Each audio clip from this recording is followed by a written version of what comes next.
নমস্কার, এসকেআর online YouTube চ্যানেলে তোমাদের প্রত্যেককে স্বাগত। অত্যন্ত গুরুত্বপূর্ণ ভিডিও এবং এই বছর এই মাসের সবথেকে গুরুত্বপূর্ণ নিয়োগ।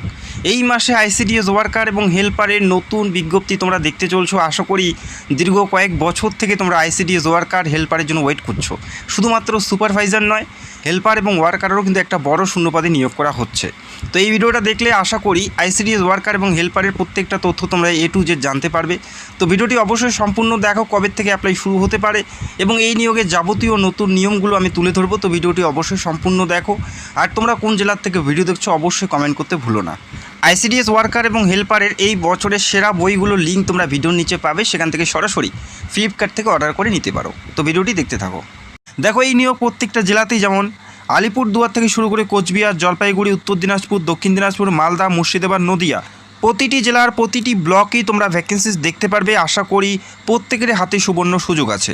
পাশাপাশি বীরভূম, উত্তর 24 পরগনা, দক্ষিণ 24 পরগনা, হাওড়া, হুগলি, পূর্ব বর্ধমান, পশ্চিম বর্ধমান, এবং পুরুলিয়া, ঝাড়গ্রাম, পশ্চিম মেদিনীপুর, পূর্ব মেদিনীপুর, প্রত্যেকটি জেলাতেই তোমরা আশা করি একটি বড় সংখ্যায় ভ্যাকেন্সিস দেখতে চলছো।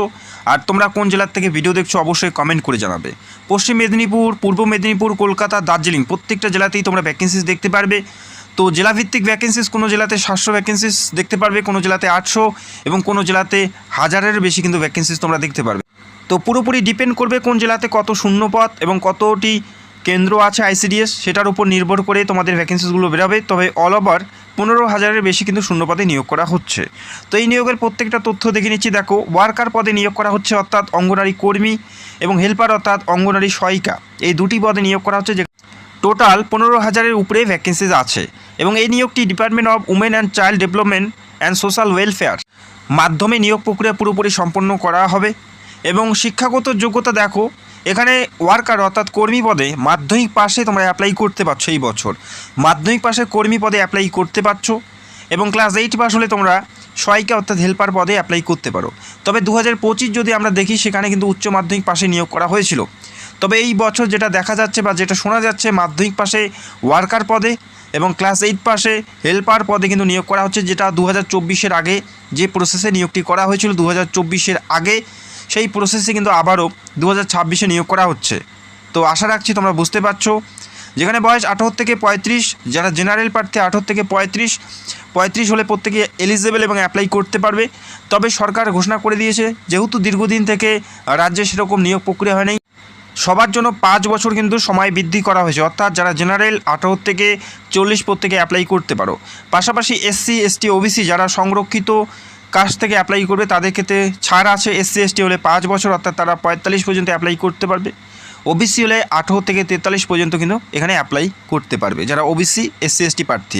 এখানে আবেদন কারা করতে পারবে? অবশ্যই প্রার্থীকে একজন মহিলা হতে হবে, ভারতের নাগরিক হতে হবে এবং সংশ্লিষ্ট অঙ্গনারী কেন্দ্রের নির্ধারিত এলাকার স্থায়ী বাসিন্দা হতে হবে। অর্থাৎ যে জেলায় বসবাস করো সেই জেলার আইসিডিএস কেন্দ্রের অধীনে, যে কেন্দ্রের অধীনে তোমরা বসবাস করো সেই কেন্দ্রেই তোমরা অ্যাপ্লাই করতে পারবে। অন্য কোনো জেলাতে বা অন্য কোনো লোকেশনে কিন্তু তোমরা অ্যাপ্লাই করতে পারবে না। এটা কিন্তু অবশ্যই তোমাদের জানতে হবে। অন্য কোনো কেন্দ্রে বা অন্য কোনো জেলাতে তোমরা এখানে অ্যাপ্লাই করতে পারছো না। নিজের জেলাতেই, নিজের আইসিডিএস কেন্দ্রেই কিন্তু তোমাদের অ্যাপ্লাইটি করতে হবে। আর যেটা সিলেকশন প্রসেস, অর্থাৎ কয়টি ধাপের মাধ্যমে নিয়োগ করা হবে সেটাও তোমরা দেখে নাও। তো যে সকল প্রার্থী অ্যাপ্লাই করবে, যাদের অ্যাপ্লিকেশান সঠিকভাবে জমা পড়বে, তাদের লিখিত পরীক্ষায় ডাকা হবে এবং লিখিত পরীক্ষায় যারা পাশ করবে তারা ইন্টারভিউর জন্য ডাক পাবে এবং পরে ইন্টারভিউ পরে ডকুমেন্ট ভেরিফিকেশন এবং চূড়ান্ত মেধা তালিকা প্রকাশিত হবে। তবে একটি মাত্র লিখিত পরীক্ষার মাধ্যমে নিয়োগ করা হচ্ছে, যেখানে 90-এর মধ্যে কিন্তু তোমাদের লিখিত পরীক্ষা থাকবে। 90-এর মধ্যে লিখিত পরীক্ষা থাকবে। তবে 30% নাম্বার যদি তুলতে পারো তবেই তোমরা পরবর্তী লেভেলের জন্য ডাক পাবে। অর্থাৎ এই 90-এর মধ্যে 30% নাম্বার তুললেই তোমরা ইন্টারভিউর জন্য কোয়ালিফাই করবে। তো বোঝা গেল। এবং ইন্টারভিউ থাকবে 10 নাম্বার, টোটাল 100 নাম্বারের ভিত্তিতে এখানে নিয়োগ করা হবে এবং ডকুমেন্ট ভেরিফিকেশন থাকবে। অর্থাৎ অ্যাপ্লাই করার সময় যে সমস্ত ডকুমেন্টগুলো তোমরা আপলোড করবে বা জমা করবে, সেই সমস্ত ডকুমেন্টগুলো কিন্তু ম্যানুয়ালি চেক করা হবে।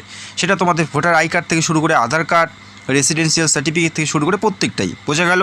তো এই পরীক্ষার মাধ্যমে নিয়োগ করা হচ্ছে। লিখিত পরীক্ষা MCQ টাইপের পরীক্ষা হবে, বাংলা ভাষায় তোমাদের পরীক্ষা হবে এবং সংশ্লিষ্ট জেলার বিজ্ঞপ্তি অনুযায়ী অফলাইন অথবা অনলাইনের মাধ্যমে আবেদন করতে হবে। সেটা ডিপেন্ড করবে তোমাদের জেলা আবেদনপত্র জমা নেবে।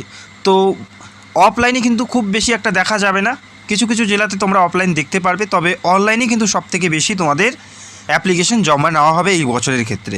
বিভিন্ন রিক্রুটমেন্ট এর আগে যে সমস্ত আইসিডিএসে হয়েছে বিভিন্ন জেলার ক্ষেত্রে, তো আমরা দেখেছি বিভিন্ন জেলাতে অফলাইনে অনলাইনে মাধ্যমে জমা নেওয়া হয়েছে। তবে এই বছরের ক্ষেত্রে অনলাইনে অ্যাপ্লিকেশন জমা নেওয়ার প্রসেসটাই কিন্তু বেশি ফলো করা হবে এই বছরের ক্ষেত্রে।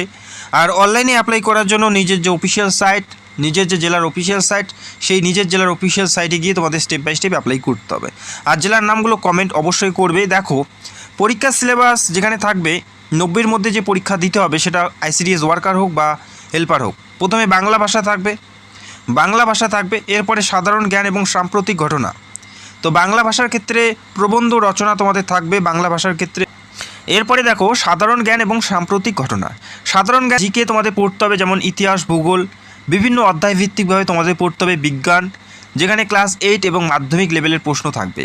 এবং সাম্প্রতিক ঘটনা অর্থাৎ কারেন্ট অ্যাফেয়ার্স তোমাদের ফলো করতে হবে 2025 থেকে 26 পর্যন্ত যে সমস্ত ঘটনাগুলো ঘটেছে, সেটা রাজনীতি হতে পারে, খেলাধুলা হতে পারে, সেই সমস্ত প্রশ্ন তোমাদের দেওয়া হবে সাম্প্রতিক ঘটনার থেকে। এরপরে তোমাদের পাটিগণিত থাকবে, যেখানে ক্লাস 8 এবং মাধ্যমিক লেভেলের পাটিগণিত থাকবে। এরপরে শিশু বিকাশের উপর তোমাদের প্রশ্ন হবে। এরপরে পুষ্টি এবং স্বাস্থ্য সচেতনতার উপর কিন্তু তোমাদের প্রশ্ন দেওয়া হবে। এই টপিকগুলো ফলো করলেই তোমরা আশা করি ভালো পরীক্ষা দিতে পারবে।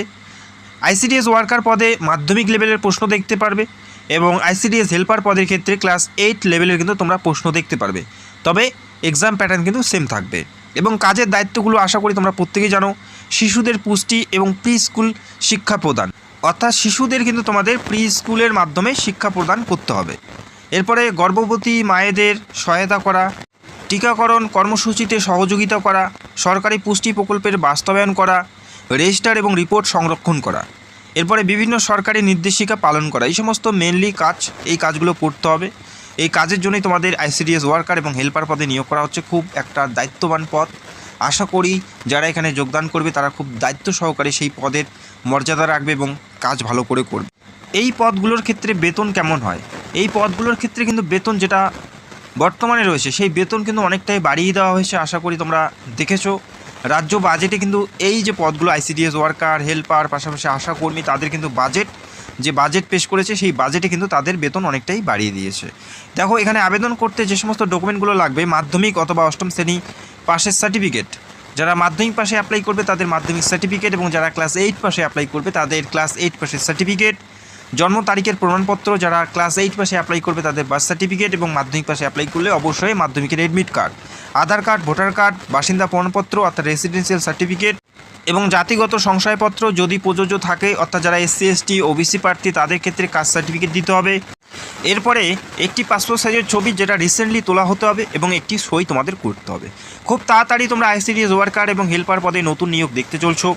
অত্যন্ত গুরুত্বপূর্ণ নিয়োগ, যেটা দীর্ঘ কয়েক বছর থেকে বন্ধ পড়ে আছে, সেভাবে নিয়োগ করা হয়নি। খুব তাড়াতাড়ি তোমরা দেখতে পারবে প্রতিটি জেলাতে। এবং সিলেবাসগুলো আমি খুব তাড়াতাড়ি ভেঙে তোমাদের জানাবো, বাংলা থেকে কোনগুলো পড়বে, ইংলিশ থেকে কোনগুলো পড়বে, সেগুলো তোমাদের আমি খুব তাড়াতাড়ি জানাবো। এবং অনলাইন অ্যাপ্লাই শুরু হলেই আমি অবশ্যই অ্যাপ্লাই প্রসেসটা স্টেপ বাই স্টেপ অ্যাপ্লাই কী করে করবে সেটা নিয়েও ভিডিও করব, যাতে তোমরা নিজেদের ফোন থেকে অ্যাপ্লাইটি করতে পারো।